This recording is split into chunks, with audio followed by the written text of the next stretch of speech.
सचो सतराम।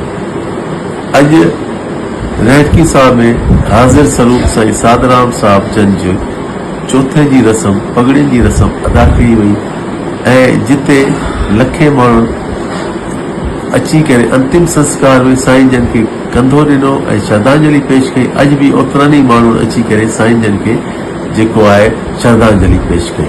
पोइ उते कुझु माण्हुनि नाकाम कोशिश कई त फैमिली में रिफ्ट विझाइजे, जंहिंजी असां शदीद मज़म्मत कयूं था।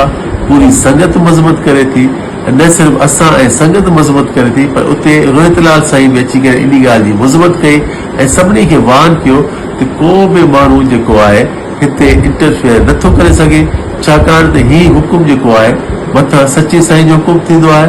ऐं साईं रोहितलाल साईं इहो बि वाज़े कयो त फैमिली जो वॾो असांजो राजा साईं आहे ऐं पूरी फैमिली यूनाइट आहे ऐं जेको बि मथां खां फ़ैसिलो थींदो उनखे सचे साईं खां जेको बि फ़ैसिलो आयो उनखे सभु क़बूल कंदा।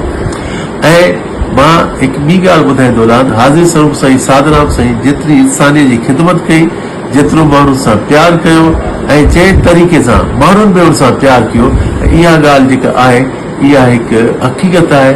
ऐं ही रहटकी साहिब जी जेका गद्दी आहे सचे साईं जी गद्दी आहे, जंहिंमें सचे साईं जी जेका शेवा आहे, अमर शहीद भगत कंवरराम साहिब जी जेका इंसानियत जो कमु आहे ऐं हाज़िर स्वरूप साईं साधराम साईं जो न सिर्फ़ इंसानियत जे लाइ कमु त आहे ई आहे, पर उनजो माण्हुनि सां प्यार मोहबत जंहिं तरीक़े सां आहे हू अमर रहंदो ऐं सदाई ही गद्दी अॻिते वधंदी रहंदी। ऐं मां उन सभिनी माण्हुनि खे नमस्कार पेश थो कयां, लखे किरोड़े माण्हुनि खे जंहिंजी दिलि में साईं साधराम साईं वसे थो ऐं उन्हनि अची करे साईं जन खे श्रद्धांजलि पेश कई। उन्हनि सभिनी खे मुंहिंजो नमस्कार। सचो सतराम।